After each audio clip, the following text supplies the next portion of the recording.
Hi folks, Skullgrim back for another Transformers review, and today we're going to be taking a look at a very obscure character this time around. We're going to be looking at a character that hasn't really been seen or heard of or mentioned from in quite a while, and it's because of what this character did and who this character is that makes it stand out. This character does have its shining moments a great deal. Today we're going to be taking a look at Classics Universe 2.0 Hound with Ravage. Because this toy does come with Ravage. I won't be reviewing Ravage's character, that's for another review. But Hound. What can I say about Hound?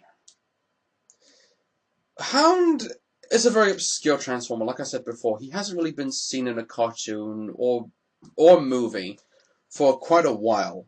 For the past nearly 25 years now. He has had appearances in several of the comics, and has just become mainly a comic-only character now. But he's up there next to characters like Mirage and Trailbreaker that haven't really been seen in any cartoon form for a while. And I do like this character a lot because Hound secretly wishes to be a human. In the dark, barren wastelands of Cybertron are of no interest to this one character. When the Autobots crash landed on Earth, Hound was completely awestruck by the abundant life and vitality that flourishes on the planet Earth. And Hound spends a great deal of the time. Hound spends a great deal of the time observing the nature, taking the ceramic view, taking the breathtaking scenery and all the nature and everything, communicating with all forms of wildlife and plant life and humanity as well. And aside from being a big nature lover as well, he can also, Hound of course his job mainly is as the Autobot scout, so he does a lot of reconnaissance. And he can also create a lot of holographic images. He has a holographic projector attached to his shoulder, so he can create holograms of any shape and size, depending on what it is.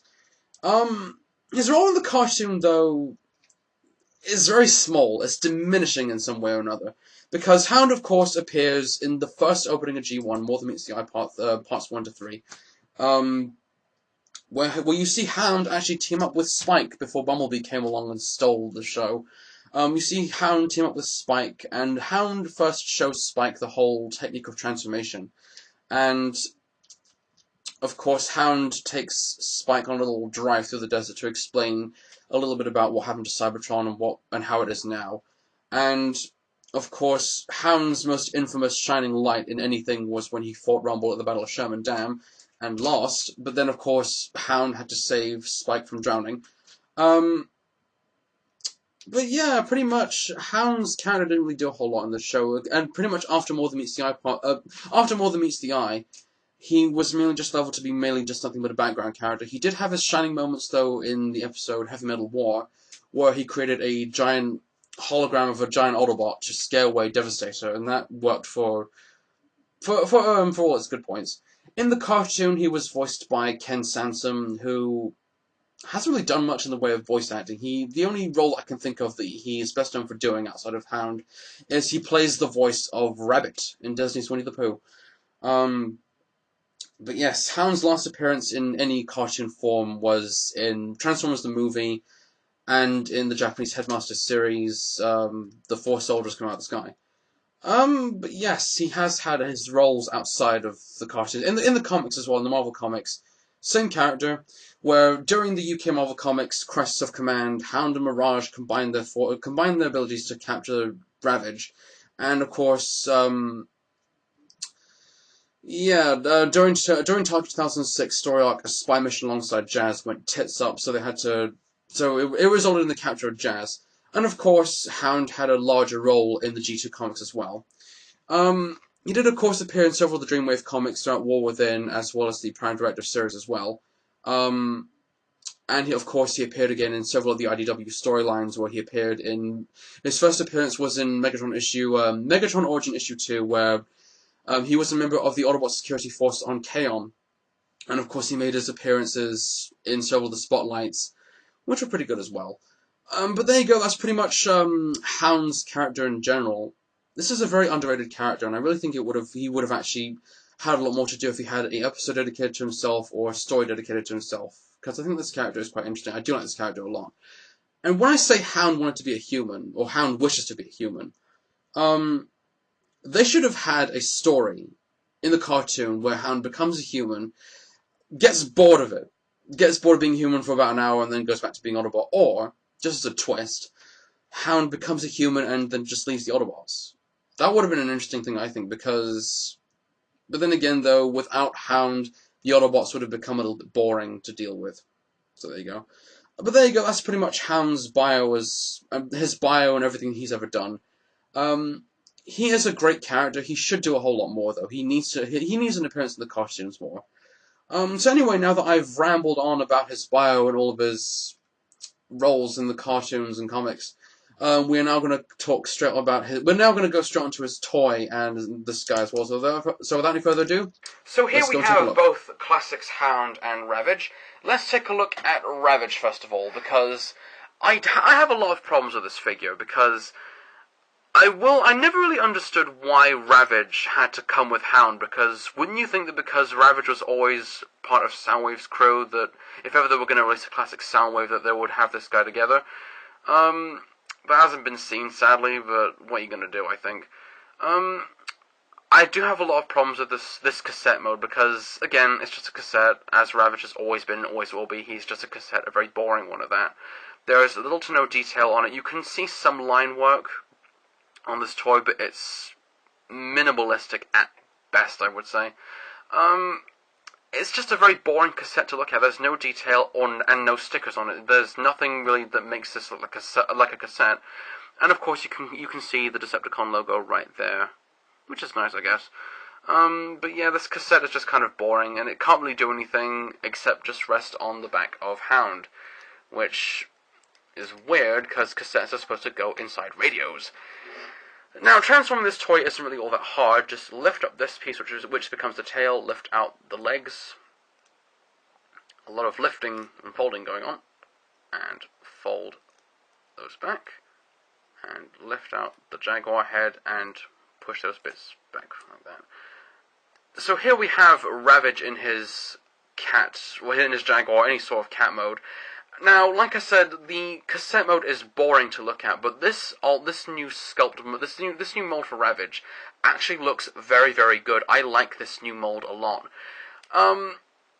In comparison with the original Ravage, I'll review that toy one day when I review Soundwave and his buddies, but I never did like the original Ravage mold. It had a hard time trying to stand up, but whereas this one actually can stand very well, and is actually very poseable, and you can put this guy in a couple of nifty poses. Has holes on the sides of the legs where you can attach the Ravage pieces together, which is not that bad, actually. I think that's actually pretty good. But again, limited. There's no detail. It's just a boring black with the grey legs. Like I said, posability, the legs can move, which is very nice, I think. The head sculpt is very nice to look at, actually. It actually looks more cat-like than the original Ravage. You can see, actually, that it has red eyes where the original Ravage had gold eyes, which is a nice feature, just to show this is a Decepticon. So you can put this guy aside for the moment. And here we can look at the bad Mamma Jamma himself, Hound, in all of his army glory. Hound, of course, resembles a Jeep Hurricane concept car, which has a much more modified look to it as well, kind of avoiding the trademark Jeep look as well, with the round headlights and green grille vents as well. Instead, this guy has blue square lights, and it looks really cool. I like this alt mode a lot. You can see, of course, inside the interior of the car, the steering wheel, and of course all the car doodads and whatnot, and the white seats. I really think that these seats should have been brown, but then again, these are supposed to be Hound's legs, so that's kind of a bit of a disadvantage. Of course, you can see the traditional Sheriff star right there on the front, and the Autobot logo right there. And of course, this figure can roll very well, depending on which surface you have, whether it be flat or hard. And of course, this is his missile launcher, even though it doesn't really shoot any missiles. So yeah, this is a great alt mode, I think. This is a fantastic alt mode, and the one thing about this toy as well is that this toy is very, very rare to come by nowadays. Good luck trying to find this figure loose or in packaged. It's quite hard to find for a cheap price. I was lucky enough to get him from Toys and Games, so that's a pretty good plus. So now, transforming this toy into robot mode, first thing I'm going to do is just take off the weapon and push the seats down, and then lift out these parts, which will become the feet, and pull out the legs like so, and push down the seats and lift out the arms and pull out the hands like that, and lift out the wheels, because they're going to come in a bit handy for the transformation. And of course push this part down like that, and then if you want you can actually have these wheels resting in the back of Hound like that, out of the way, no one will notice them. So here of course is Hound in his robot mode. This is a great robot mode. The one thing I like about this robot mode as well is it's so show accurate as well. Let's look at the head sculpt first of all. Here you have his nicely designed head sculpt. Again, very show accurate, has a very nice looking face, very flat, very smooth. Very show accurate as well, very boxed head, which is really, really nice. And of course, on the back you can see that he has some nice light piping. So if you have really powerful light, shine it on, as I say.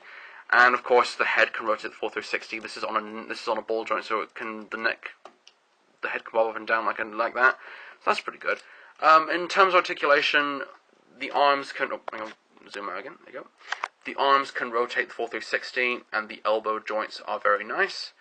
And in terms of leg joints, the knees can bend like that. This toy actually has bending knees, and the feet, of course. Like I said before, the feet are very, very big. Hound's always had very big feet in the original G1 toy, as he does now. And here is a pivoting posing mechanism that, of course, you can actually have this guy doing all sorts of cool poses. And, of course, here is his weapon, which I've tried plugging it into the shoulder, but it always falls out. So I think for this time, we're going to have this resting in his hand, like that. And let's just actually have this guy in a pose with Ravage to wrap this up. I do like this toy a lot. I would highly recommend it. So, there you go. Here is pretty much Hound in one of the many poses that you can do. You can have him in without falling over, I think. This is as presentable as I can get him, I suppose. So yeah, my final thought on this figure is, it's a great looking toy, it's a fantastic design, it's very show accurate as well. The character of Hound is very obscure. I really feel like this character really needs to do a whole lot more nowadays in Transformers. He doesn't get enough love. Ravage, a bit of a disappointment. His new sculpting is superb, but at the same time, it needs more detail and it needs some stickers to go with it. But like I said, Hound is a fantastic toy. Good luck trying to find him for a cheap price. Good luck trying to find him in good condition. He is one of those figures that is very hard to come by nowadays, and I feel that if you find him in any good condition, take care of him, because he's a great toy. He's a toy worth having, I think. And plus, this character, like I said, needs more love. So anyway, this has been Classics Universe 2.0 Hound with Ravage, and I'm Skulkin140. Thanks for watching, everybody. Take care.